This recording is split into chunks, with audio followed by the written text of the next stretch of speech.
الحمد لله نحمده ونستعينه ونستغفره ونؤمن به ونتوكل عليه ونعوذ بالله من شرور أنفسنا ومن سيئات أعمالنا من يهدي الله فلا مضل له ومن يضلل فلا هادي له ونشهد أن لا إله إلا الله وحده لا شريك له ونشهد أن سيدنا وسندنا وحبيبنا محمدا عبده ورسوله أما بعد فأعوذ بالله من الشيطان الرجيم بسم الله الرحمن الرحيم يا أيها الذين آمنوا لا تتخذوا آباءكم وإخوانكم أولياء أن استحبوا الكفر على الإيمان ومن يتولهم منكم فأولئك هم الظالمون وقال الله تبارك وتعالى في المقام الآخر لقد نصركم الله في مواطن كثيرة يوم حنين وقال الله تبارك وتعالى في المقام الآخر يا أيها الذين آمنوا إنما المشركون نجس فلا يقربوا المسجد الحرام بعد عامهم هذا وإن خفتم عيلة فسوف يغنيكم الله من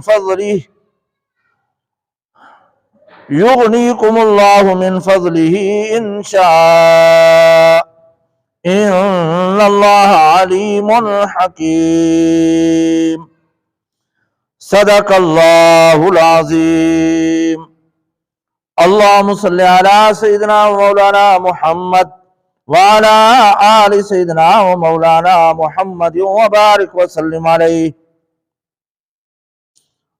دوستو، بزرگوں، نوجوان ساتھیوں، میں نے آپ کے سامنے 10واں پارہ سورۃ توبہ کی چند آیاتیں تلاوت کی ہیں۔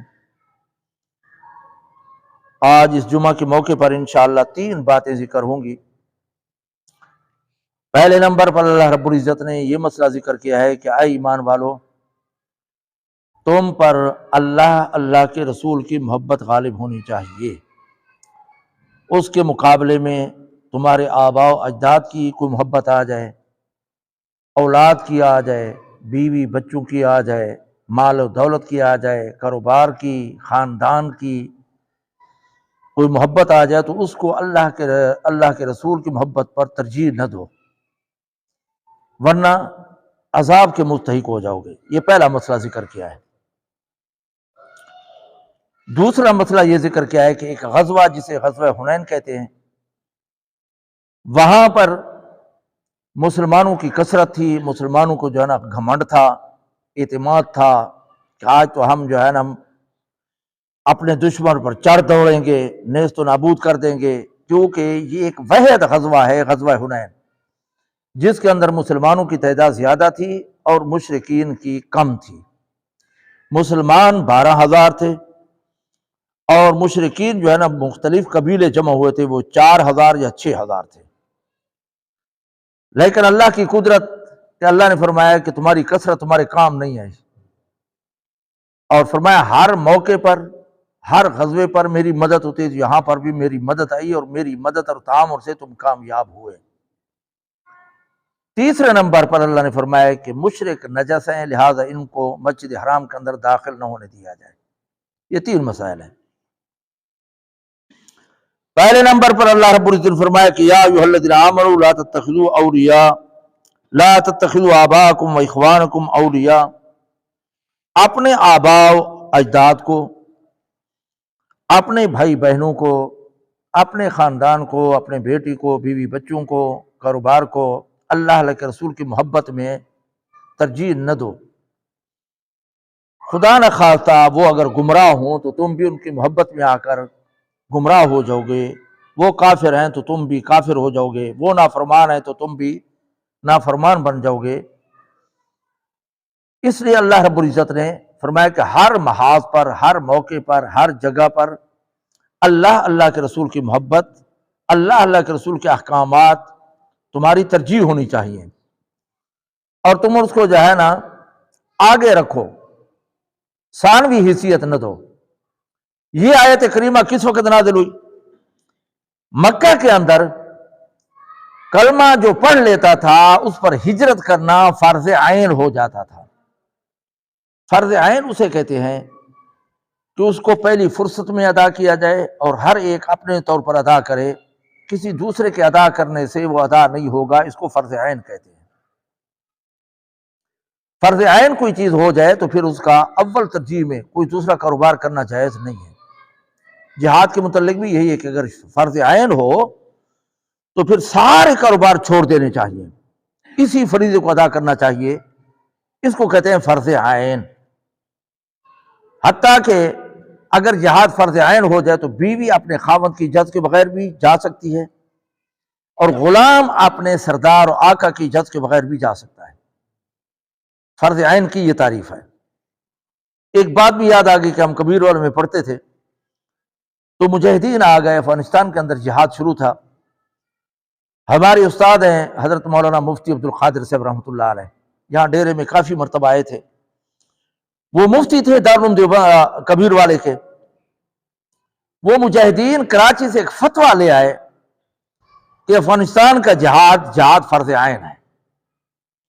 ہمارے استاد نے فرمایا کہ نہیں، فرض کفایہ ہے۔ فرض عین ہر ایک انسان کے ذمہ ہوتا ہے، فرض عین ہر انسان کے ذمہ نہیں ہوتا، اگر چند افراد ادا کر دیں تو وہ ادا ہو جائے گا، جیسے نماز جنازہ۔ اب اگر کوئی یہاں فوت ہو گیا اور 1000 کی آبادی ہے اور 200 آدمی نے جنازہ پڑھ لیا تو 800 کی طرف سے یہ فرض ادا ہو جائے گا۔ اگر سارے چھوڑ دیں گے تو پھر جو ہے نا سب گناہگار ہوں گے، لیکن فرض کفایہ ہے۔ اور آج کے دور کے اندر بھی یہ تعلیم و تعلم، تبلیغ، جہاد، یہ سارے فرض کفایہ کے درجہ رکھتے ہیں۔ اب شیخ الاسلام مولانا تقی عثمانی صاحب مدظلہ نے اب فلسطین کی مدد میں فرض عین کا فتویٰ دیا ہے کہ فرض عین جتنی جس کی طاقت ہو، جتنا جس کا جو ہے نا بس چلتا ہو، قدرت ہو۔ تو میں عرض یہ کر رہا تھا کہ فرض عین کو پہلی ترجیح میں ادا کرنا ضروری تھا، یہ فرض عین ہے۔ فرض کفایہ یہ ہے کہ چند آدمی ادا کر دیں تو دوسری کی طرف سے ادا ہو جائے گا۔ تو قریش مکہ جب ظلم و ستم کی انتہا کر چکے تھے کہ جو بھی کلمہ گو تھا، کلمہ پڑھتا تھا، تو اس وقت اس پر ہجرت کرنا فرض عین تھا۔ مسئلے کو ذرا سمجھے، جو بھی کلمہ پڑھتا اس پر ہجرت کرنا فرض عین تھا۔ کچھ لوگ تھے جنہوں نے کلمہ تو پڑھ لیا لیکن انہوں نے ہجرت نہیں کی۔ اللہ نے 5ویں پارے کے اندر بھی ان کے متعلق فرمایا کہ ایسے لوگوں کی جنہوں نے کلمہ پڑھ لیا تھا اور ہجرت نہیں کی تھی، تو فرشتے جب ان کی روح قبض کرنے کے لیے آئیں گے، اس حالت میں آئیں گے کہ وہ ظالم ہوں گے۔ کلمہ پڑھنے والے ان کو ظالم کہا گیا۔ کیوں ظالم کہا گیا؟ تھے تو کمزور، تھے تو مغلوب، لیکن اللہ نے ان کو ظالم کہا۔ کیوں؟ ایک فریضہ ادا نہ کرنے کی وجہ سے۔ وہ کیا تھا؟ ہجرت کرنا فرض عین تھا۔ مسئلے کو سمجھے، انشاءاللہ سمجھ آ جائے گا۔ یہاں 5ویں پارے کے اندر اللہ نے ان کا ذکر کیا ہے کہ ان الذین، بے شک وہ لوگ، توفاہم الملائکۃ، جب روح نکالیں گے فرشتے ان کی، ظالمی انفسہم، جنہوں نے اپنے آپ پر ظلم کیا ہوگا۔ کس وجہ سے ظالم کہا گیا؟ ہجرت نہ کرنے کی وجہ سے۔ قالوا، تو فرشتے کہیں گے، فیما کنتم، کیا تم بھی قریش مکہ کے ہم مذہب تھے؟ ان کے ساتھ تمہارا تعلق ہے، تم اس پارٹی کے ہو، قریش مکہ کے گروہ کے ہو۔ قالوا فیما کنتم، تو وہ کلمہ گو کہیں گے، قالوا کننا مستضعفین فی الارض، ہم قریش مکہ کی پارٹی کے نہیں ہیں، اس کے مذہب کے نہیں ہیں، کفر پر نہیں قائم، ہم نے کلمہ پڑھا ہے لیکن ہم کمزور ہیں، اور اس وجہ سے جو ہے نا اس زمین پر، مکے کی سرزمین پر ہم کمزور تھے، اس لیے ہجرت نہیں کر سکے۔ کیا عذر پیش کیا کہ ہم کمزور تھے، ہمارے بس میں نہیں تھا۔ قالوا الم نکن ارض اللہ واسعۃ فتہاجروا، فرشتے کہیں گے کہ کیا اللہ کی زمین وسیع نہیں تھی کہ تم ہجرت کر جاتے، کہ تم ہجرت کرتے؟ لیکن اس وقت جب جو ہے نا روح قبض کریں گے تو روح بھی قبض ہو جائے گا۔ پھر اللہ نے فرمایا ایسے لوگوں کا فاولئک مأواہم جہنم، ان کا لوگوں کا ٹھکانہ جہنم ہوگا۔ یہ کون تھے؟ کلمہ گو تھے۔ کون تھے؟ حضور کے دیکھنے والے صحابی تھے۔ وسعت مصیرا، اور اللہ نے فرمایا کہ یہ برا ٹھکانہ ہے جہنم۔ اس سے کیا مسئلہ ہوا کہ ایک فرض عین کو صحابی رسول نے چھوڑا، جنہوں نے کلمہ پڑھا تھا، ہجرت نہیں کی تھی، فریضے کو ادا نہیں کیا تھا، تو ان کا ٹھکانہ کیا فرمایا اللہ نے؟ مأواہم جہنم، ان کا ٹھکانہ وسعت مصیرا، اور وہ بری جگہ ہے۔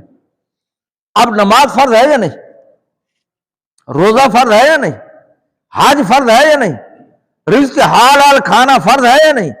حرام سے بچنا فرض ہے یا نہیں؟ قتل و غارت حرام ہے یا نہیں؟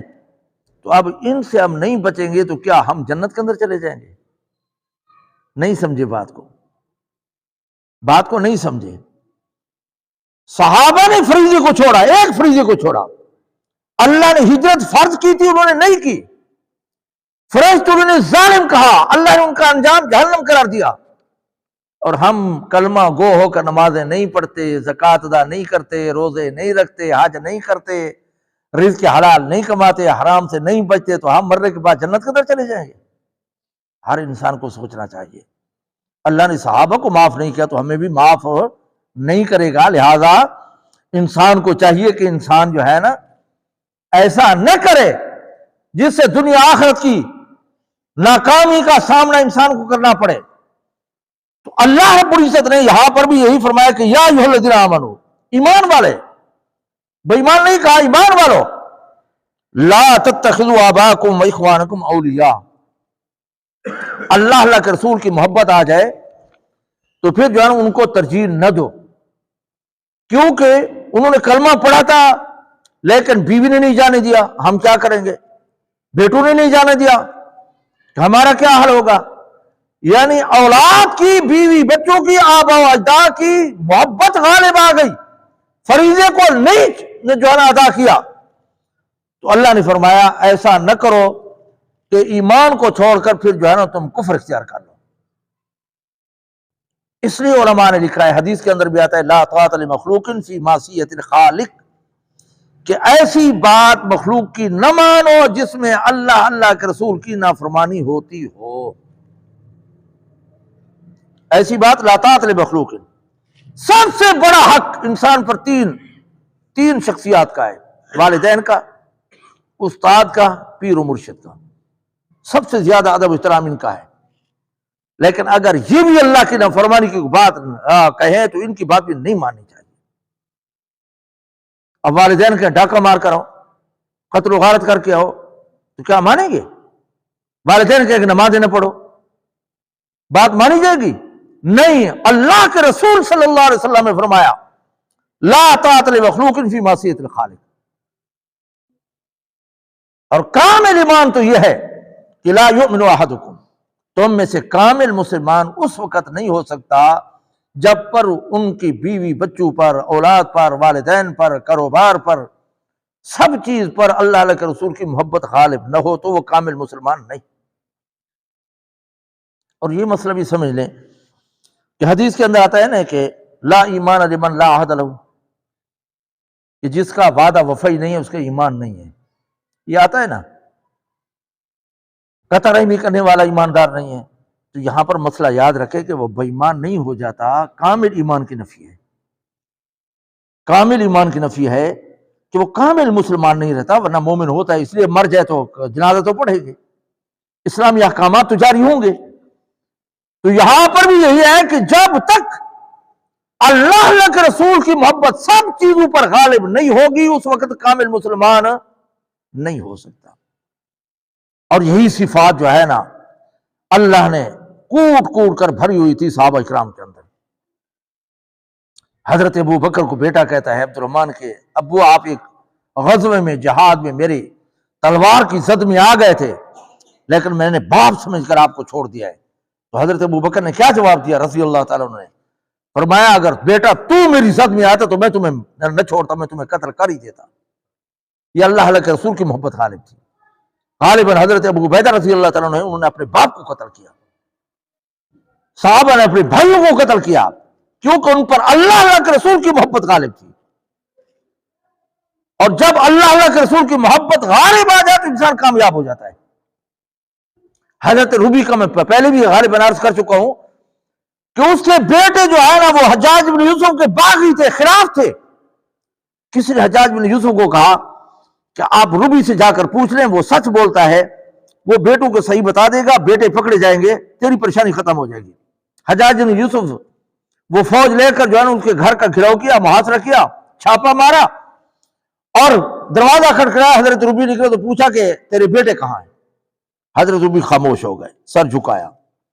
پھر پوچھا کہ آپ کے بیٹے کہاں ہیں؟ پھر اس نے سر جھکایا۔ تیسری مرتبہ پوچھا تو حضرت ربی نے فرمایا گھر کے اندر آئے نا، کھانا کھا رہے ہیں۔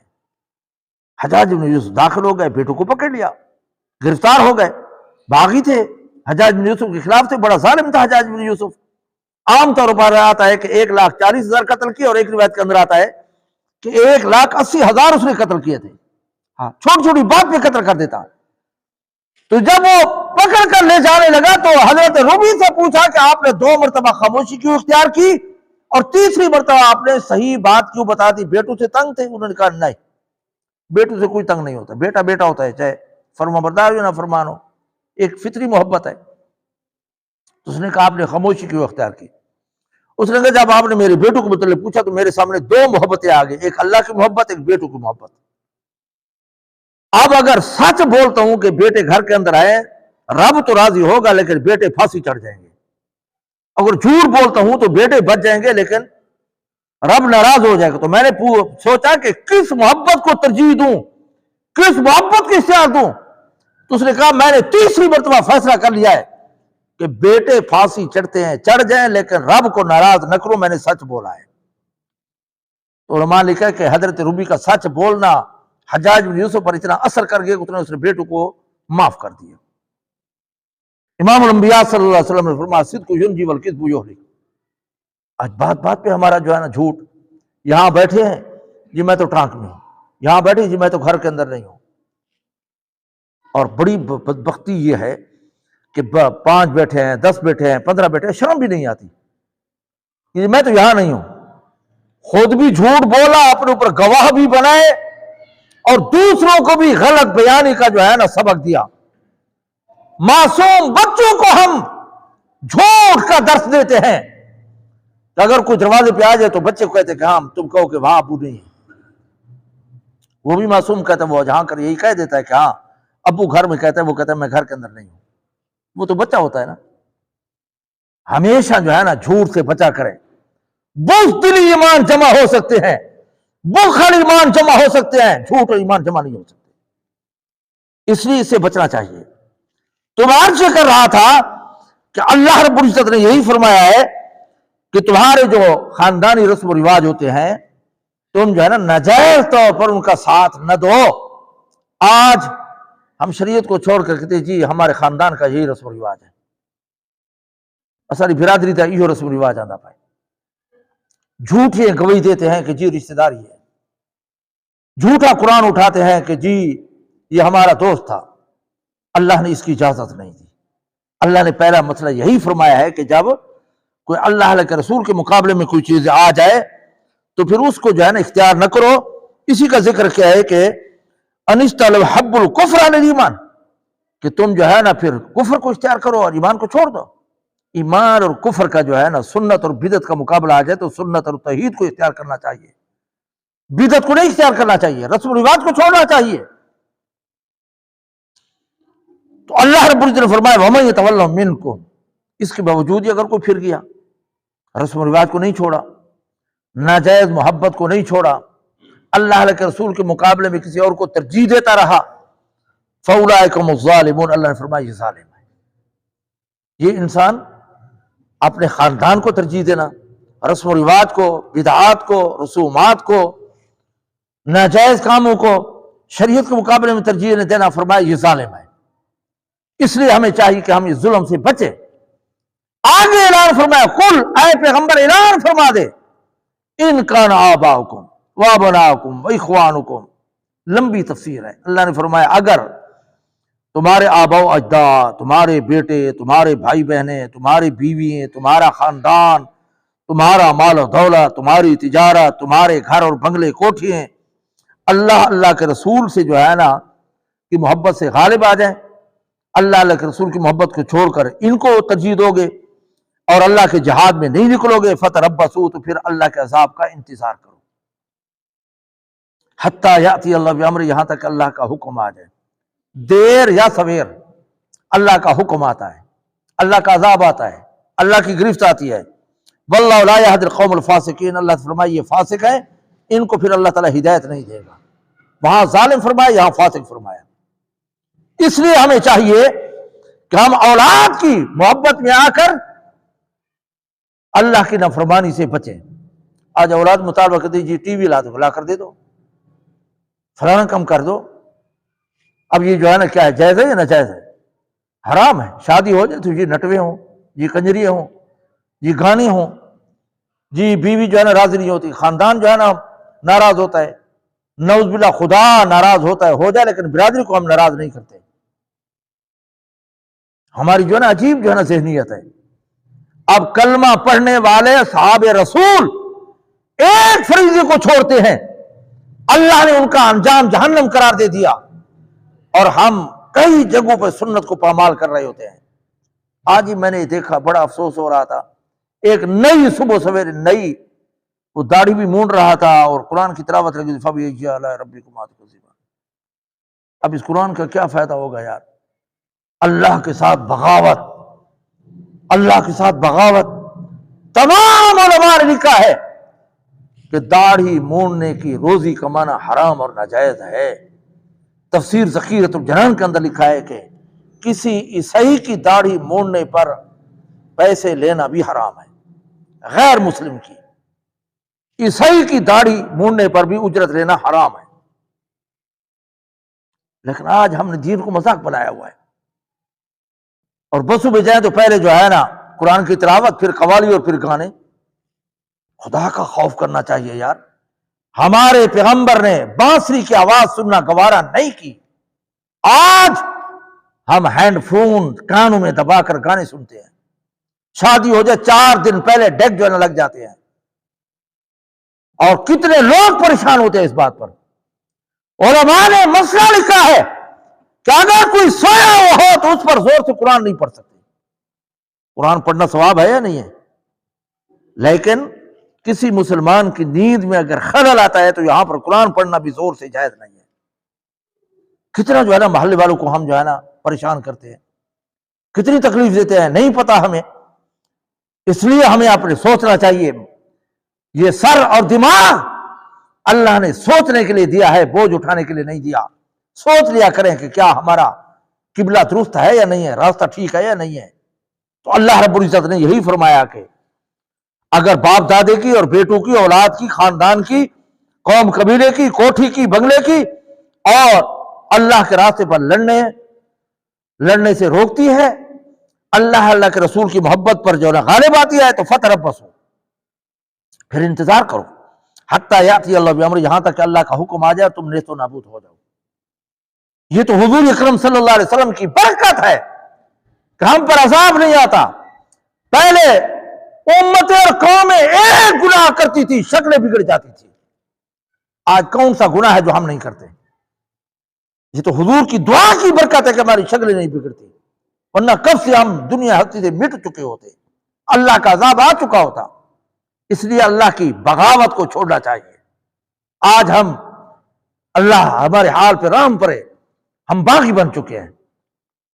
جو طبیعت چاہے وہ کر لیتے ہیں، جو طبیعت نہ چاہے نہیں کرتے۔ شریعت پر عمل کرنا چاہیے، طبیعت پر نہیں۔ اب ماہ رمضان میں کافی نوجوان جو ہے اعتکاف پہ بیٹھتے ہیں، اچھا کام ہے، بڑا ثواب ہے، لیکن کافی بیٹھتے ہیں۔ لیکن جب جو ہی عید کا چاند نظر آتا ہے، پہلے نئی کے پاس پہنچتے ہیں، داڑھی صاف کر دیتے ہیں۔ اب اعتکاف کرنا اگر سنت ہے تو داڑھی رکھنا اس سے بڑی سنت ہے۔ لیکن یہاں طبیعت چاہتی، اس میں طبیعت نہیں چاہتی، تو ہمیں شریعت پر عمل کرنا چاہیے، طبیعت پر نہیں۔ تو اللہ رب العزت نے پہلا مسئلہ یہی فرمایا کہ کسی غیر کی محبت اللہ اللہ کے رسول پر جو ہے نا غالب نہ آ جائے، بس یہ قاعدہ کلیہ ذکر کر دیا ہے۔ اور یہ آیت کریمہ ان مسلمانوں کے بارے میں نازل ہوئی تھی جنہوں نے مکہ میں کلمہ پڑھا تھا لیکن ہجرت کے فریضے کو ادا نہیں کیا۔ اللہ نے فرمایا یہ ظالم ہے، اور اللہ نے فرمایا ان کا ٹھکانہ جہنم ہے۔ تو ہم خود اپنے جائزہ لے لیں کہ ہمارا کیا انجام ہوگا، کتنی چیزوں کو ہم اللہ اللہ کے رسول پر جو ہے نا ترجیح دے کر چھوڑ دیتے ہیں۔ یہ پہلا مسئلہ تھا، اس میں ہمیں جو ہے نا کیا کرنا چاہیے، سوچنا چاہیے کہ ہم کیا کر رہے ہیں۔ دوسرا مسئلہ اللہ رب العزت نے یہاں پر ذکر کیا ہے،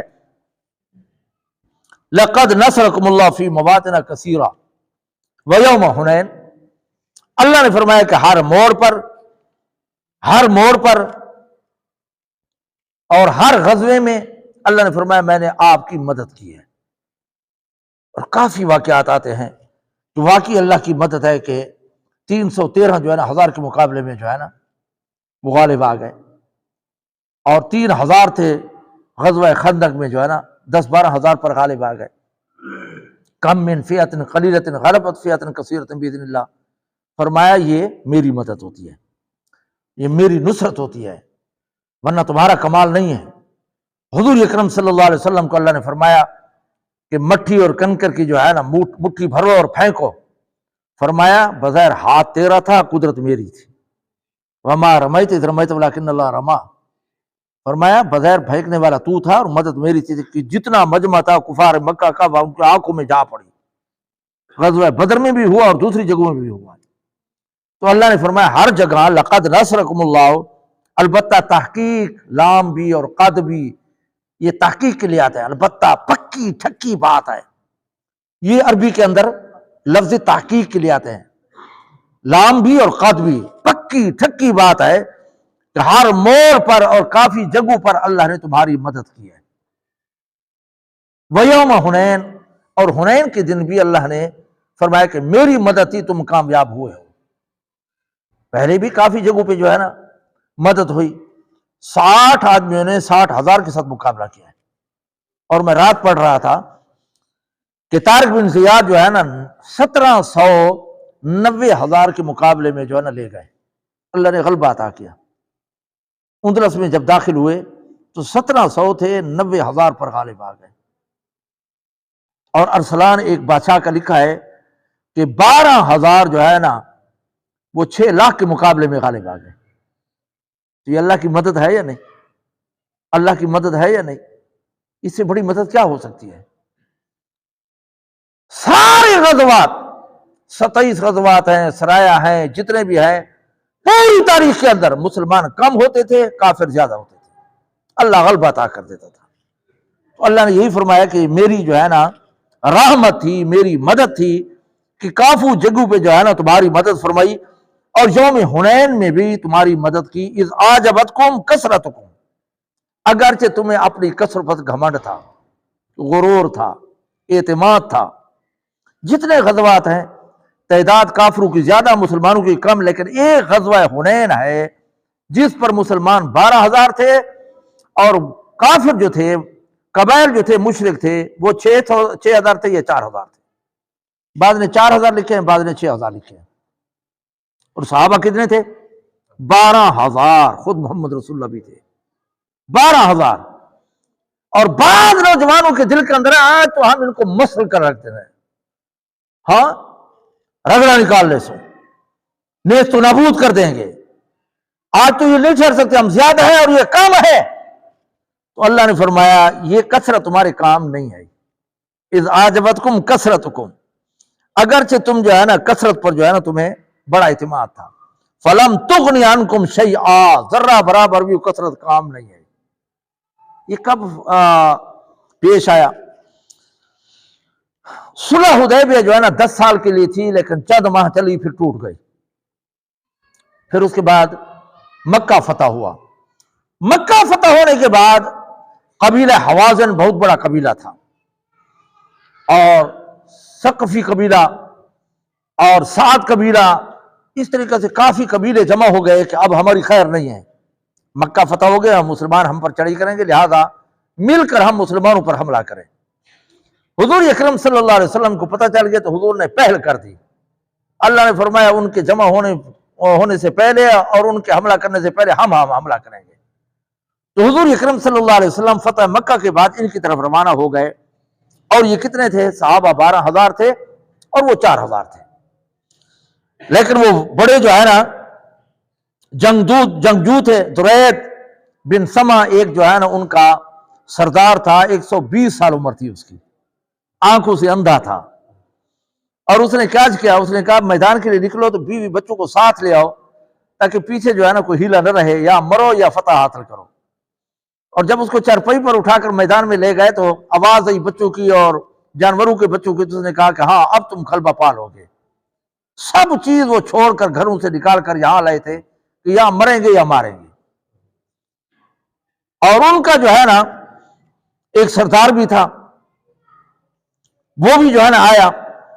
تو جب جنگ ہوئی تو عارضی طور پر ان کے 300 یا 500 یا 700 بڑے تیر انداز تھے، بڑے جو ہے نشانے کے پکے تھے، وہ ایک درے میں بیٹھے تو وقتی طور پر صحابہ کو پسپا کر دیا، وقتی طور پر شکست ہو گئی۔ وہ جو صحابہ کے دل کے اندر تھا کہ آج تو ہم زیادہ ہے، تو اللہ نے فرمایا فَلَمْ تُغْنِ عَنْكُمْ شَيْئًا، آج جو ہے نا تمہارے کم میں یہ کثرت کام نہیں آئی۔ وَضَاقَتْ عَلَيْكُمُ الْأَرْضُ بِمَا رَحُبَتْ، زمین کشادہ ہونے کے باوجود تم پر تنگ ہو گئی۔ غزوہ حنین پر فرمایا زمین کشادہ ہونے کے باوجود تم پر تنگ ہو گئی۔ ثُمَّ وَلَّيْتُمْ مُدْبِرِينَ، تم پیٹ پھیر کر بھاگنے والے تھے، تم پھیر کر جو ہے نا بھاگ رہے تھے۔ اور جس وقت جو ہے نا کیا ہے ثُمَّ أَنزَلَ اللَّهُ سَكِينَتَهُ عَلَى رَسُولِهِ وَعَلَى الْمُؤْمِنِينَ وَأَنزَلَ جُنُودًا لَمْ تَرَوْهَا، اللہ نے فرمایا اس کے بعد میں نے جو ہے نا اپنے پیغمبر پر سکینہ، اطمینان، کامیابی کا جو ہے نا وہ اعتماد پیغمبر کے دل کے اندر پیدا کر دیا۔ سب بھاگ گئے، لیکن سفید خچر پر امام الانبیاء صلی اللہ علیہ وسلم وہاں ٹھہرے رہے۔ اس لیے علماء نے لکھا ہے کہ حضور جیسا بہادر نہ کائنات کے اندر پیدا ہوا ہے نہ ہوگا۔ اور اس وقت یہی کہہ رہے تھے کہ یا ایھا الناس ہلموا الی انا رسول اللہ، او ایمان والو میری طرف ہو، میری طرف ہو، میں اللہ کا رسول جو ہے نا یہاں پر موجود ہوں۔ اور اتنے تک کہ اوہ درخت کے نیچے بیعت کرنے والے کہاں بھاگے جا رہے ہو، واپس آ جاؤ، واپس آ جاؤ۔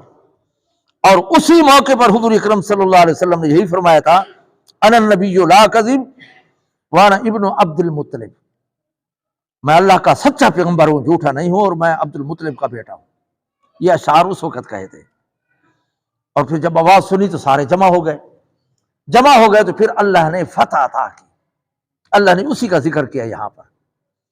اور یہ ایسا غزوہ تھا کہ 6,000 قیدی، 24,000 اونٹ، 40,000 جو ہے نا بکریاں، اور 40,000 اوقیہ چاندی جس کی مقدار منو بنتی ہے، سونا چاندی، اللہ نے مال غنیمت میں عطا کیا۔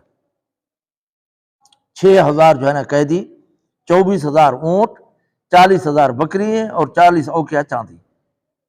اور حضور اکرم صلی اللہ علیہ وسلم نے جو ہے نا فرمایا کہ ان کو لے کر چلو جارانہ کے موقع پر۔ جارانہ، یہ جو عمرے کے لیے لوگ جاتے ہیں نا کہ ہم نے جارانہ سے احرام باندھا ہے اور عمرہ کیا ہے، یہ بڑا عمرہ ہے، جارانہ پر آ کر حضور اکرم صلی اللہ علیہ وسلم جمع ہوئے، مال غنیمت تقسیم کیا، پھر وہاں سے احرام باندھ کر محمد رسول اللہ نے عمرہ ادا کیا۔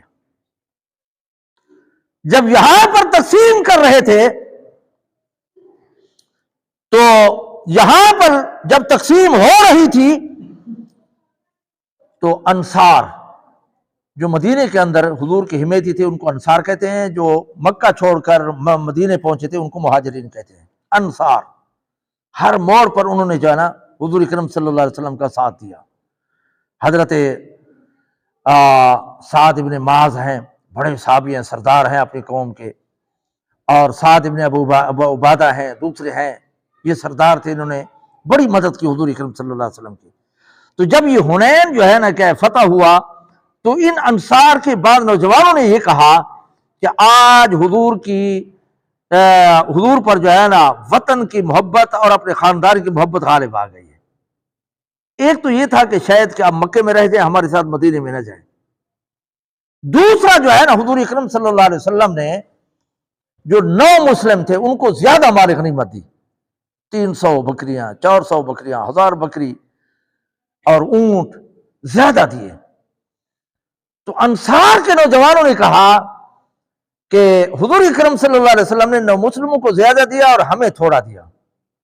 امام الانبیاء صلی اللہ علیہ وسلم کو یہ بات پہنچی تو حضور کو تکلیف ہوئی، حضور نے سب کو جمع کیا، فرمایا میں نے تم سے یہ بات سنی ہے، فرمایا ایسا نہیں ہے، اور فرمایا پہلی بات تو یہ فرمائی کہ میں مکے میں نہیں رہوں گا، مدینے میں جاؤں گا، اور پھر فرمایا انہوں نے معذرت بھی کی تھی کہ ہمارے نوجوانوں جذباتی ہو گئے تھے، انہوں نے یہ بات کی ہم معافی مانگتے ہیں۔ تو حضور اکرم صلی اللہ علیہ وسلم نے اس کی تسلی کے لیے فرمایا کہ کیا تمہیں یہ بات خوش نہیں ہے کہ باقی سارے مال غنیمت، اونٹ، بکریاں اور سونا چاندی لے کر جائیں اور تم مدینے میں محمد رسول اللہ کو لے کر جاؤ؟ فرمایا تمہیں یہ پسند نہیں ہے کہ تم جو ہے نا خود محمد رسول اللہ کو لے کر واپس جاؤ، لوگ بکری لے کر جائیں اور تم جو ہے نا محمد رسول اللہ کو لے کر جاؤ؟ پھر وہ خوش ہو گئے۔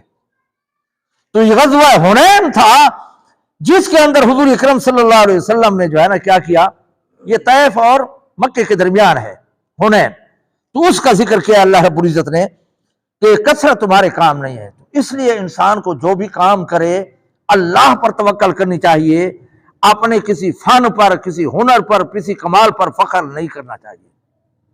آج ہم بڑے میں یہ کر رہا ہوں، میں یہ کر رہا ہوں، میں کما رہا ہوں، میں محنت مزدوری کر رہا ہوں، میں گھر کا کفیل ہوں۔ کئی لوگ دیکھے ہیں، کئی خاندان دیکھے ہیں، والد زندہ تھا روٹی بھی پوری نہیں ملتی تھی، جب وہ سہارا اٹھ گیا تو اللہ نے ان کو مالدار بنا دیا۔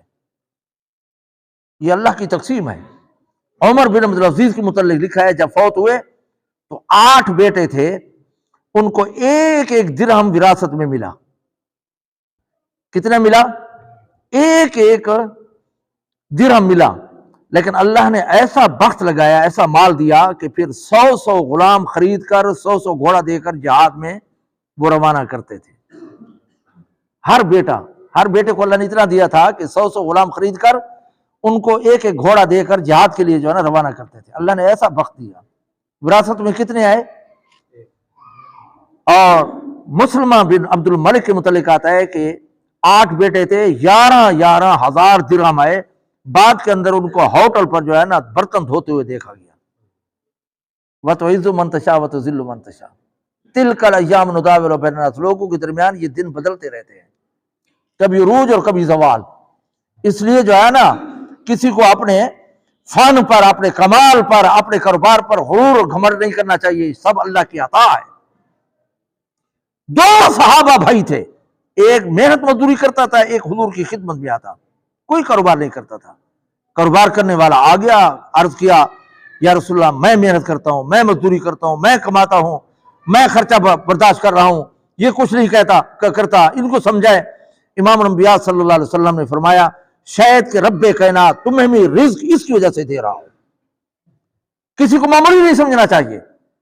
اور حدیث کے اندر آتا ہے يُنصَرُونَ وَيُرْزَقُونَ بِضُعَفَائِكُمْ، تمہیں جو مدد ملتی ہے ہر موڑ پر، جو رزق دیا جاتا ہے تمہارے کمزور لوگوں کی وجہ سے۔ کس کی وجہ سے؟ کمزور لوگوں کی وجہ سے۔ علماء نے تشریح لکھی ہے اس حدیث کی، فرمایا کمزور لوگوں میں کون ہے؟ فرمایا اپنے گھر کی چھوٹی بیٹیاں، بچیاں، ان کی وجہ سے تمہیں مدد بھی ملتی ہے، تمہیں رزق بھی ملتا ہے۔ دوسرے نمبر پر غریب رشتہ دار، تیسرے نمبر پر غریب دوست، اللہ تعالیٰ ان کی وجہ سے تمہاری مدد کر رہا ہے۔ لیکن آج ہم ناراض ہو جاتے ہیں کوئی لڑکی پیدا ہو جاتا ہے۔ اس لیے انسان کو رزق کی جو ہے نا کیا کرنی چاہیے، فکر نہیں کرنی چاہیے۔ رب کائنات نے جس کو بھی پیدا کیا رزق کی ضمانت دی ہے کہ رزق میں دوں گا۔ اللہ نے کیا فرمایا؟ 12واں پارہ شروع ہو رہا ہے، اللہ رب العزت نے فرمایا وَمَا مِن دَابَّةٍ فِي الْأَرْضِ إِلَّا عَلَى اللَّهِ رِزْقُهَا وَيَعْلَمُ مُسْتَقَرَّهَا وَمُسْتَوْدَعَهَا۔ اللہ نے فرمایا کوئی جانور زمین پر چلنے والا، انسان، حیوان، درندہ، پرندہ، کیڑا مکوڑا، جو بھی زمین پہ چلتا ہے، میں اس وقت تک اس کو پیدا نہیں کرتا جب تک اس کا رزق بندوبست نہ کروں، اور اس کی عارضی اور مستقل رہائش کا بندوبست نہ کر لو۔ عارضی رہائش پیٹ، مستقل رہائش دنیا، عارضی رہائش دنیا، مستقل رہائش جنت۔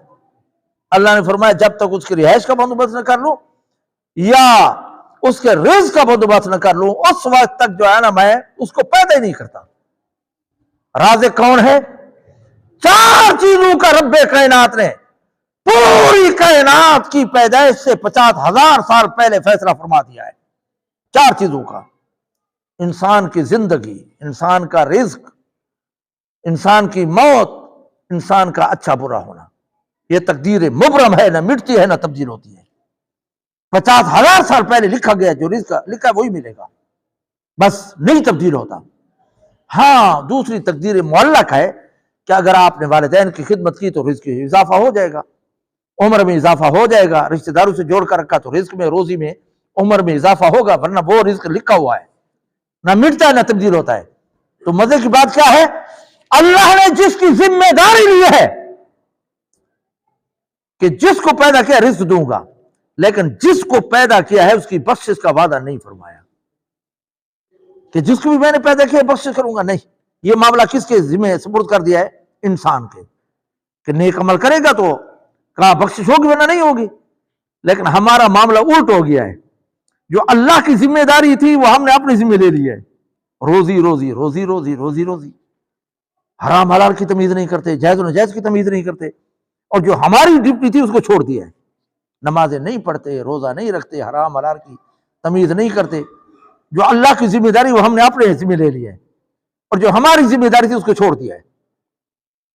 رازق رب کائنات ہے۔ ابو یزید بستامی نے ایک امام کے پیچھے نماز پڑھی، تو نماز پڑھنے کے بعد بیٹھ گئے تو امام صاحب نے پوچھ لیا کہ این تاکل، یار کہاں سے کھاتے ہو؟ یہ ہمارے ہوتا ہے نا جی، نوکری ہے، ہاں زمیندارہ ہے، تجارت ہے، کیسے ہے تیری دکان ہے، یہ ہوتا ہے یا نہیں ہوتا؟ تو امام نے پوچھ لیا کہ میرا این تاکل، کہاں سے کھاتے ہو؟ ابو یزید بستامی بڑے ولی تھے، جنید بغدادی کے پیر و مرشد ہیں، انہوں نے فرمایا تھوڑا ٹھہرو مجھے نماز پڑھنے دو، تیرے پیچھے نماز نہیں ہوئی۔ انہوں نے کہا کیوں؟ انہوں نے کہا تیرا رب کے رازق ہونے پر یقین نہیں ہے۔ رازق رب کائنات ہے، پھر تو مجھ سے کیوں پوچھتا ہے کہ میرا تاکل کہاں سے کھاتا ہے؟ رازق رب کائنات ہے، میری ذمہ داری جو ہے نا اللہ کی عبادت کرنا ہے۔ اس لیے جو ڈیوٹی ہونا انسان کی وہی ادا کرے۔ وما خلقت الجن والانس الا لیعبدون، اللہ نے انسان اور جنات کو اپنی عبادت کے لیے پیدا کیا ہے۔ آج ہم نمازیں نہیں پڑھتے، روزہ نہیں رکھتے، حرام حلال کی تمیز نہیں کرتے، امیدیں بڑی باندھی ہوئے کہ جنت کے اندر جائیں گے۔ ایسا نہیں، ایسا نہیں ہے۔ ایک اللہ کا قانون ہے، اس اللہ کے قانون کے مطابق انسان کو زندگی گزارنی چاہیے، اللہ کے قانون کو توڑنا نہیں چاہیے، اور جو انسان کی ڈیوٹی ہے وہی کرے۔ علماء نے ترغیب کے لیے واقعات لکھے ہیں، ترغیب کے لیے، کہ ایک بزرگ جنگل کے اندر تھا، تو اللہ نے فرشتہ بھیج دیا کہ اسے کہو تیری عبادت کسی کام کی نہیں ہے، تو جانوی ہے۔ امتحان تھا، وہ چلا گیا، اس نے کہا کہ کیوں عبادت کر رہے ہو یار، یہ تو جانا تیری اللہ کے کوئی عبادت کا قابل قبول نہیں ہے۔ اس نے بڑا عجیب جواب دیا، اس نے کہا کہ اللہ نے میری ڈیوٹی لگے عبادت کرنا، میں ڈیوٹی ادا کر رہا ہوں، آگے جنت دے یا جہنم دے وہ رب کا کام ہے، میرا نہیں ہے۔ تو اللہ کی رحمت جوش میں آ جائے گی۔ اللہ نے فرمایا کہ جو میری عبادت سے بعد نہیں آئے گا میں بھی بخشش سے بعد نہیں آؤں گا، اللہ ضرور بخشے گا۔ لہذا انسان کو اپنا قبلہ درست کرنا چاہیے، جو مقصد زندگی ہے اس کو پورا کرنا چاہیے، وہ ہے اللہ کے رسول کی اطاعت اور عبادت۔ اللہ کی عبادت کرنی چاہیے محمد رسول اللہ کے طریقے کے مطابق۔ یا ایھا الذین آمنوا اتقوا اللہ وکونوا مع الصادقین، اللہ نے فرمایا تقوی اختیار کرو، اور طریقہ کون سے اختیار کرو؟ جو نیک لوگوں کا، نیک لوگوں کی صحبت اختیار کرو، نیک لوگوں کے ساتھ رہا کرو۔ اس لیے یہ کامیابی کا ذریعہ ہے۔ دوستی بھی صحیح ہونی چاہیے، حدیث کے اندر آتا ہے جس کے اچھے برے کا دیکھنا اس کے دوست دیکھ لو۔ آج ہر بدماش، ہر فاسق فاجر ظالم ہمارا دوست ہے، اس پر بھی انسان کو سوچنا چاہیے۔ نیک لوگوں کی دوستی اختیار کرنی چاہیے، نیک لوگوں کی مجلس اختیار کرنی چاہیے، نیک لوگوں سے تعلق ہونا چاہیے۔ تو اللہ رب العزت نے یہی فرمایا ہے کہ ہر موڑ پر میری مدد ہوتی ہے، تمہارا کمال نہیں۔ وما تشاءون الا یشاء اللہ، جو کچھ تم چاہتے ہو وہ نہیں ہوتا، جو کچھ رب کائنات چاہتا ہے وہی ہوتا ہے۔ لہذا کسی کا کوئی کمال ہے تو اللہ کا فضل سمجھے، کوئی ہنر ہے، کوئی جو ہے نا تجارت کے اندر جو ہے نا کوئی کام چل پڑا ہے تو کس کا؟ اللہ کا فضل سمجھے۔ ورنہ کافی لوگ دیکھیں پڑھے لکھے جو ہے نا انگوٹھے چھاپ کے جو ہے نا وہ نوکر ہے، یہ اللہ کی عطا ہے، اس پر جو ہے نا اللہ کا فضل سمجھنا چاہیے جو بھی موقع ہو۔ اور حضرت تھانوی رحمۃ اللہ نے لکھا ہے کہ ایک انسان اصول بنا لے، دنیا کے معاملے میں اپنے کو نیچے والے کو دیکھے، دین کے معاملے میں اپنے سے اوپر والے کو دیکھے، فرمایا زندگی آسان گزرے گی، زندگی آسان گزرے گی۔ کل میں گیا تھا، ہمارے دوست ہیں مولانا محمد عمر صاحب، اللہ تعالیٰ اس درگاہ کے بڑے متقی پرہیزگار آدمی ہے۔ مفتی سراج الدین صاحب نے فرمایا تھا ان کے متعلق کہ مجھے نہیں معلوم کہ ایسا متقی عالم بھی ڈیرہ اسماعیل خان کے اندر ہے۔ ہمارے دوست ہیں بچپن کے، وہ جو ہے نا ایک عجیب بات بتا رہے تھے، اس نے کہا میں بڑی احتیاط کرتا ہوں، اس کو ہارٹ اٹیک ہو گیا ہے، وہ بڑی احتیاط کرتے ہیں۔ اس نے کہا کہ میرا دوست ہے ڈاکٹر ہے، وہ کافی آنا جانا ہوا، تو اس نے کہا کہ مولوی صاحب احتیاط کرو گے تو عزت کی موت مرو گے، احتیاط نہیں کرو گے تو ذلیل ہو کر مرو گے۔ تو انہوں نے کہا کہ میں نے اس بات کو پکڑ لیا ہے کہ احتیاط کرو گے تو عزت کی موت مرو گے، مرے گا وہی وہ جو وقت مقرر ہے، لیکن عزت کی موت مرو گے، جو احتیاط نہیں کرو گے تو پھر ذلیل ہو کر مرو گے۔ تو ایسی باتیں لینی چاہیے یار، لوگوں کو جو ہے نا ہم اتنے بکواسات یاد کرتے ہیں، نیک باتیں یاد نہیں کرتے۔ میرا ایک دوست تھا ملتان میں گیا حاج صاحب تھے، اس نے کہا کہ مولانا صاحب میں حرام نہیں کھاتا۔ میں نے کہا کہ کیوں؟ انہوں نے کہا کہ کھاوے گلہ تے مریجاں اکلہ، یہ ہماری سرائکی کا لفظ ہے، کھاوے گلہ تے مریجاں اکلہ، کیا معنی؟ کہ جب میں حرام کما کر لے آؤں تو سارے گھر والے کھائیں اور پٹائی اکیلے کی ہو۔ مجھے آج دن تک وہ یاد ہے۔ تو ایسی باتیں یاد کرنی چاہیے، سبق سیکھنا چاہیے۔ تو میں آج یہ کر رہا تھا کہ جو بھی کسی کا کمال ہو تو وہ اللہ کا فضل سمجھے، کوئی مصیبت آ جائے صبر کرے، سارا معاملہ رب کائنات کے ثبوت کر دے۔ حضرت بہلول سے کسی نے پوچھا تھا کہ کیسے زندگی گزر رہی ہے، اس نے کہا کہ پوری کائنات میری مرضی کے مطابق چل رہی ہے۔ اس نے کہا اوے بدقسمت، ساری کائنات تو رب کی مرضی کے مطابق چل رہی ہے، تو کہتا ہے میری مرضی کے مطابق چل رہی ہے۔ تو اس نے کہا اصل میں بات یہ ہے کہ میں نے اپنی مرضی اللہ کی مرضی کے تابع کر دی ہے، تو جو اللہ کی مرضی ہے میری وہی مرضی ہے، جو اللہ کی مرضی ہے میری وہی مرضی ہے۔ تو اس لیے انسان کو چاہیے کہ انسان سبق حاصل کرے، اللہ کی مرضی کے مطابق چلے، پھر دنیا بھی کامیاب ہوگی اور آخرت بھی کامیاب ہوگی۔ تو یہ مسئلہ بھی ہو گیا۔ تیسرا مسئلہ اور آخری، اللہ رب العزت نے فرمایا یا ایھا الذین آمنوا انما المشرکون نجس، فرمایا یہ جو ہے نا کیا ہے، مشرک نجس ہیں، ناپاک ہیں۔ اب یہاں پر اللہ نے 29 پارے کے اندر فرمایا، 30 پارے کے اندر فرمایا قد افلح من تزکیٰ وذکر اسم ربہ وصلی، کامیاب ہو گیا وہ انسان جس نے اپنے آپ کو پاک کر لیا۔ پاکی دو قسم کی ہے، ایک ظاہری اور ایک باطنی۔ ظاہری بات یہی ہے کہ انسان جو ہے نا احتیاط کرے نجاست سے، چھوٹے پیشاب سے، بڑے پیشاب سے، ان چیزوں سے انسان کو احتیاط کرنی چاہیے۔ جانوروں کے پیشاب اور چھینٹوں سے بھی احتیاط کرنا چاہیے۔ آج ہم کھڑے ہو کے پیشاب کر دیتے ہیں، پیشاب کے بعد جو ہے نا ٹیشو پیپر یا ڈھیلا استعمال نہیں کرتے، یہ وبال کی بات ہے۔ حضور اکرم صلی اللہ علیہ وسلم ایک قبرستان پہ گئے اور دو سواری پہ سوار پہ تھے، تو سواری ڈرنے لگی، حضور اکرم اترے، فرمائے یہ دو قبریں ہیں، یہ دونوں عذاب کے اندر مبتلا ہیں، یہ قبر والے، اور ان گناہوں کی وجہ سے ہیں جن کو تم معمولی سمجھتے ہو۔ فرمایا ان میں سے ایک چغل خور ہے اور دوسرا پیشاب کی چھینٹوں سے احتیاط نہ کرنے والا۔ کھڑے ہو کر ہم پیشاب کرنے والے سبق سیکھیں۔ حضرت سعد بن معاذ رضی اللہ تعالیٰ عنہ، یہ اپنی قوم کے سردار تھے، شہادت کی موت مرے ہیں، اور حضور نے فرمایا جب یہ فوت ہوا اللہ کا عرش ہل گیا ہے۔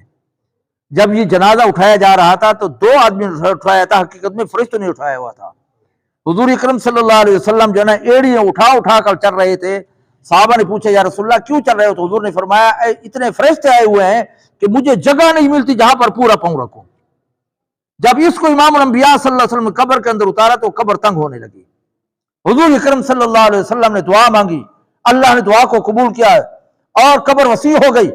امام الانبیاء صلی اللہ علیہ وسلم نے گھر کے اندر آئے، کون سا گناہ کرتا تھا کہ یہ جو ہے نا کیا ہے قبر تنگ ہونے لگی تو انہوں نے کہا کہ یہ مالدار تھا، جانوروں کے پیشاب کی چھینٹوں سے بعض اوقات احتیاط نہیں کرتا تھا۔ حضور نے فرمایا استنزہوا من البول، پیشاب کی چھینٹوں سے بچو، عذاب قبر کا یہی ذریعہ بنتی ہے۔ ایسی چیزوں سے بچنا چاہیے جو عذاب قبر کا ذریعہ بنے۔ اس لیے جو مرد ہیں حضرات، وہ جو ہے نا ٹیشو پیپر ضرور استعمال کریں۔ اس سے جو ہے نا وضو نہیں ہوتا، جلدی جلدی چھوٹا پیشاب کر کے پھر وضو کر لیتے ہیں، اس سے جو ہے نا وضو قائم نہیں رہتا۔ کافی لوگ نہیں مانتے، کبھی آپ تجربہ کریں، چھوٹا پیشاب کر کے جو ہے نا پھر خشک مٹی لگا دیں اور پھر تھوڑی دیر کے بعد دیکھیں کہ وہ تر ہوگی، اس سے معلوم ہوا کہ خطرات آتے رہتے ہیں۔ اس کے احتیاط کرنی چاہیے، وقت بھی نکالتے ہیں، نماز بھی پڑھتے ہیں، کاروبار چھوڑتے ہیں، سردی گرمی برداشت کرتے ہیں، وضو کو صحیح طور پر کرنا چاہیے۔ ٹیشو پیپر رکھیں، ڈھیلا استعمال کریں، پھر اس کے بعد پانی استعمال کریں، یہ ضروری ہے۔ اور خاص کر پیشاب کی چھینٹوں سے بچیں، یہ عذاب قبر کا ذریعہ ہے۔ تو ایک زہری نجاست ہے، اس سے بچنا بھی ضروری ہے، جیسے نجاست اصغر بے وضو ہونا، نجاست اکبر غسل کرنا، یہ جو ہے نا کیا ہے ضروری ہے۔ اگر احتلام کا تقاضا ہو جائے تو انسان جلدی غسل کرے، موت کا کوئی پتہ نہیں ہے، موت کا کوئی پتہ نہیں ہے۔ امام الانبیاء صلی اللہ علیہ وسلم بیک وقت کئی بیویوں کے پاس جاتے تھے، لیکن ایک بیوی سے جب فارغ ہوتے تھے تو غسل کرتے تھے، پھر دوسری بیوی کے پاس جاتے تھے۔ یہ چیزیں ہیں، اس لیے علماء نے لکھا ہے کہ اگر ایک مرتبہ جانے کے بعد دوسری مرتبہ تقاضا ہو تو غسل کر لے، اگر غسل نہیں کرتا وضو کر لے، اگر وضو نہیں کرتا تو کم سے کم استنجا کر لے۔ یہ اسلامی احکامات ہے یار، مسائل ہیں، سیکھنے چاہیے ہمیں، اس کا جو ہے نا ہمیں معلومات ہونی چاہیے، دین سیکھنا چاہیے۔ تو ایک تو نجاست ظاہری اور ایک ہے نجاست باطنی، کیا ہے؟ کفر، بغض، منافقت، حب جاہ، حب مال، یہ باطنی بیماری ہے، ان سے بھی بچنا ضروری ہے۔ مشرکین مکہ کو اللہ نے نجس کیوں کہا؟ زہری نجاست نہیں تھی، ان کے دل کے اندر کفر پڑا ہوا تھا، دل کے اندر کفر کی وجہ سے اللہ نے فرمایا یہ نجس ہے، اور یہ مسجد نبوی کے اندر حرم کے اندر، خانہ کعبہ کے اندر داخل نہیں ہو سکتے۔ اس سے بھی بچنا چاہیے، انسان کے دل کو شرک سے، منافقت سے، کفر سے، حب جاہ سے، بغض سے، دشمنی سے پاک ہونا چاہیے۔ حضرت عبداللہ بن سلام بہت بڑے صحابی ہیں، حضور اکرم صلی اللہ علیہ وسلم ایک مرتبہ مجلس میں بیٹھے تھے، فرمایا جو اس مجلس میں سب سے پہلے آئے گا وہ جنتی ہوگا۔ حضرت عبداللہ بن سلام آ گئے، دوسری دن فرمایا کہ جو آئے گا جنتی ہوگا، پھر عبداللہ بن سلام آ گئے، تیسری مرتبہ آئے، پھر فرمایا جو اس مجلس میں آئے گا جنتی ہوگا، پھر عبداللہ بن سلام آ گئے۔ حضرت عبداللہ بن عمر کے دل کے اندر تڑپ پیدا ہو کہ یہ کون سا نیک عمل کرتا ہے کہ میں بھی وہی کروں، میں بھی جنتی بن جاؤں۔ وہ حضرت عبداللہ بن سلام کے ہاں مہمان ہو گئے، ایک دن ٹھہرے، دو دن ٹھہرے، کوئی ایسی نیکی ہاتھ نہیں آئی۔ جب جانے لگے تو انہوں نے کہا کہ چچا جان، اصل میں بات یہ تھی میں مہمان نہیں بننا چاہتا تھا آپ کا، لیکن ایک مقصد کے لیے آیا تھا۔ 3 مرتبہ حضور اکرم صلی اللہ علیہ وسلم نے آپ کو فرمایا کہ آپ جنتی اب کون سا نیک عمل کرتے ہیں؟ انہوں نے کہا کہ اور تو کوئی نہیں بات، میں جب صبح کو اٹھتا ہوں تو اپنے دل کا جائزہ لیتا ہوں تو اپنے دل کے اندر کسی مسلمان کے بارے میں بغض، دشمنی، اناد نہیں پاتا، تو میں اللہ کا شکر ادا کرتا ہوں۔ جب رات ہوتی ہے تو میں اپنے دل کا جائزہ لیتا ہوں تو اپنے دل کے اندر کسی مسلمان کے بارے میں دشمنی، بغض، اناد، منافقت نہیں پاتا، تو میں اللہ کا شکر ادا کرتا ہوں۔ حضرت عبداللہ بن عمر نے حضور کو بتایا، حضور نے فرمایا یہی چیز ہے جس نے اس کو جنتی بنا دیا۔ آج کتنے لوگوں کے بغض ہم نے رکھے ہوئے ہیں، کیا کچھ ہے ہمارے دل کے اندر؟ اس لیے اس نجاست سے بھی بچنا چاہیے، نجاست ظاہری، نجاست باطنی، ان چیزوں سے بھی انسان کو بچنا چاہیے۔ کون کون سی بات عرض کروں یار؟ حضرت امام غزالی، میں نے پہلے بھی کسی موقع پر بتایا تھا لیکن پھر نفع کے لیے بتا دیتا ہوں کہ امام غزالی نماز پڑھتے تھے، احمد غزالی اس کا بھائی تھا، وہ اس کے پیچھے نماز نہیں پڑھتا تھا۔ تو امام غزالی نے اپنی ماں کو کہا کہ یہ احمد غزالی میرے پیچھے نماز نہیں پڑھتا، لوگ کہتے ہیں کہ کیوں نہیں پڑھتا بھائی، ہے نماز نہیں پڑھتا، لوگ باتیں کرتے ہیں۔ تو والدہ نے بلایا احمد غزالی کو، ڈانٹا، کہا کہ آپ جو ہے نا نماز پڑھا کریں۔ اس نے کہا ٹھیک ہے آج سے پڑھوں گا۔ جب نماز کا وقت ہے اس نے پڑھی تو نماز کے درمیان توڑ کر پھر چلے گئے۔ پھر امام غزالی نے شکایت کی کہ پہلے نماز نہیں پڑھتا تھا، آج نماز پڑھی ہے پھر درمیان میں توڑ کر چلے گئے۔ تو والدہ نے پھر بلایا امام غزالی کو، احمد غزالی کو، کہ آپ نے کیوں توڑی؟ اس نے کہا اماں جی جب میں نے اس کے پیچھے نماز پڑھی نا تو اس کا دل حیض کے خون سے بھرا ہوا تھا. اس کا دل حیض جو ایام ماہواری آتے ہیں نا عورت کو، اس کو حیض کہتے ہیں. باب الحیض فقہ کی کتابوں کے اندر ہے باب الحیض. تو حیض کے خون سے بھرا ہوا تھا. والدہ نے امام غزالی کو بلایا کہ تیرا بھائی یہ کہتا ہے. اس نے کہا ہاں مسجد میں کھڑا تو نماز میں تھا، لیکن حیض کے مسائل سوچ رہا تھا. میرے دل کے اندر وہ فقہ کے مسائل میں سوچ رہا تھا. تو والدہ نے دونوں کو بلایا، دونوں پر ناراض ہوئی، دونوں کو ڈانٹا. فرمایا میں نے بڑی محنت کیا لیکن دونوں کام کے نہیں نکلے. کہ یہ نماز کے اندر تھا، اس کو بھی خدا کی طرف توجہ نہیں تھی، یہ حیض کے مسائل سوچ رہا تھا، اور اس کو ڈانٹا کہ تو بھی اپنے بھائی کی طرف متوجہ تھا، خدا کی طرف نہیں تھا. نہیں سمجھے بات کو؟ ہاں آج ہم نماز میں کھڑے ہو کر کیا کیا سوچتے ہیں یار. وہ ایک لطیفہ مشہور ہے نا کہ امام جو ہے نا غلط ہو گئے تو کس نے کہا 3 رکعتیں پڑھی، کس نے کہا 4 پڑھی. تو ایک آدمی بڑے اعتماد سے کہا کہ 3 ہوئے 4 نہیں ہوئی. انہوں نے کہا کیا دلیل ہے آپ کے پاس؟ اس نے کہا نماز کیا میری 4 دکانیں ہیں، ہر رکعت کے اندر فی دکان کا حساب کرتا ہوں. 3 دکانوں کا حساب ہو گیا، 1 دکان کا حساب باقی ہے. تو 3 رکعتیں ہوئے 4 نہیں ہوئی. یہ ہے ہمارا حال. اس لیے دوستو نماز تو پڑھنی ہے نا، اللہ کی طرف متوجہ ہو کر پڑھا کریں. اللہ کی طرف جو ہے نا آج خشوع خضوع کے ساتھ پڑھا کریں. حضرت احمد بن حنبل رحمۃ اللہ علیہ فرماتے ہیں کہ میں نے 100 مسجدوں میں نماز پڑھی لیکن کسی کو خشوع خضوع کے ساتھ نماز پڑھتے ہوئے نہیں دیکھا. یہ امام احمد بن حنبل کا دور تھا.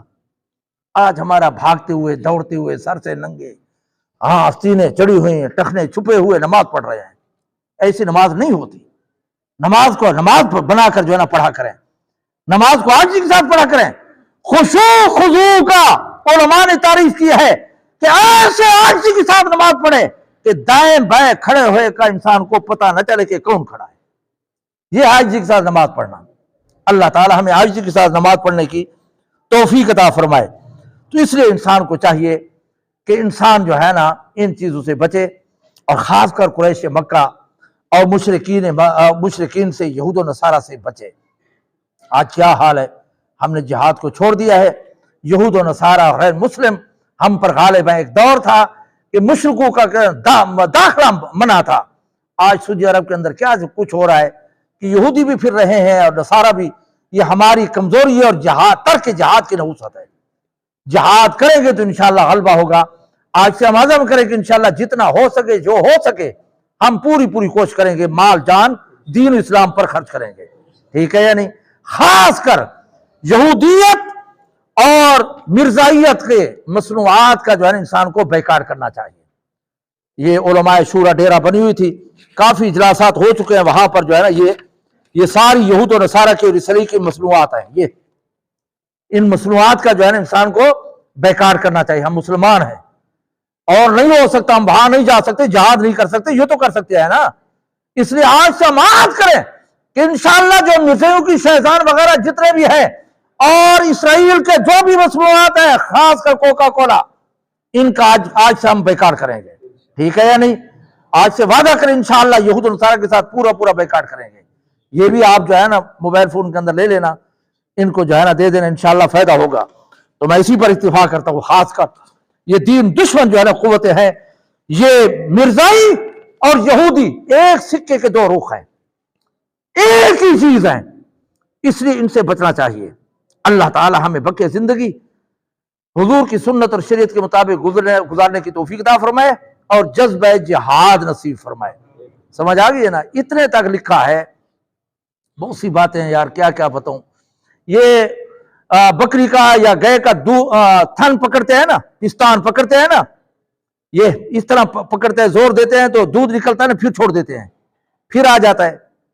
فرمایا اتنی دیر بھی اگر کسی نے جہاد کی نیت سے پہرا بھی دیا تو 70 سالہ عبادت سے یہ افضل ہے. 70 سالہ عبادت سے افضل ہے. اب آپ اندازہ لگائیں، یہ پستان مٹھی میں جو ہے نا اس طرح کرتے ہیں نا، تو اس کی کیا دیر لگتی ہے. تو اس لیے ہمیں جو چاہیے کہ مال جان خرچ کرنے کی بھی کوشش کریں جتنا ہو سکے، اور نہیں تو دعائیں تو کر سکتے ہیں نا. غزوہ تبوک میں امام انبیاء صلی اللہ علیہ وسلم گرمی کے زمانے میں 1 مہینہ سفر کر کے گئے تھے. وہاں 21 دن 1 مہینہ جو ہے نا جہاد کیا. جب واپس ہونے لگے تو فرمایا جو مدینے کے اندر رہ گئے ہیں وہ بھی تمہارے ساتھ شریک ہیں.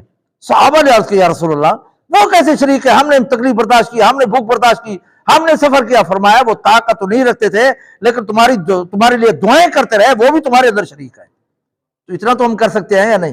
اللہ تعالی ہمیں یہ بھی نفرت نصیب فرمائے یہود و نصارہ اور مرزیت کی، کہ ہمیں اس سے جو ہے نا نفرت پیدا ہو جائے ہمارے دل کے اندر۔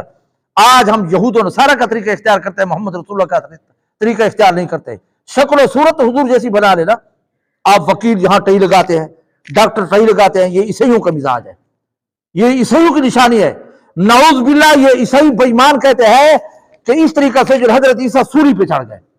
ہمارا قرآن کہتا ہے وما قتلوہ وما صلبوہ، نہ حضرت عیسیٰ قتل ہوئے ہیں نہ سولی پہ لٹکائے گئے، لیکن ہم یہ نشان عملی طور پر یہ کہتے ہیں کہ ہاں ان کی تائید کر رہے ہیں کہ ہاں تمہارا مذہب نعوذ باللہ سچا ہے، کہ ہاں باقی حضرت عیسیٰ سولی پہ چڑھ گئے ہیں۔ ان چیزوں سے بچنا چاہیے، ان چیزوں سے بچنا چاہیے۔ ہندوستان کے اندر ہولی مناتے ہیں، ہندو ہولی کا معنی ہوتا ہے، اور تو مجھے معلومات نہیں ہے، وہ رنگ ڈالتے ہیں ایک دوسرے پر، اس کو ہولی کہتے ہیں۔ تو ایک آدمی نکلے تو وہ پان کھا رہے تھے، تو رنگین ہوتا ہی نہیں ہوتا، تو اس نے گدھے پر جو ہے نا تھوک دیا، کہا کہ تم بھی ہولی منا لو، تم بھی ہولی۔ جب وہ مرے تو اللہ کی طرف سے اعلان ہوا کہ اس کو ہولی منانے والوں کے ساتھ جمع کر دو۔ کیا فرمایا؟ اللہ کی طرف سے اعلان ہوا کہ اس کو ہولی منانے والوں کے ساتھ جمع کر دو۔ من تشبہ بقوم فہو منہم، جو جس قوم کی تعظیم و تبرک منائے گا اسی کے ساتھ کھڑا ہوگا۔ تو ایسے عماد کرے کہ ہم شکل و صورت بھی حضور جیسی بنائیں گے۔ اللہ تعالی ہمیں عمل کی توفیق عطا فرمائے۔ وآخر دعوانا ان الحمد للہ رب العالمین۔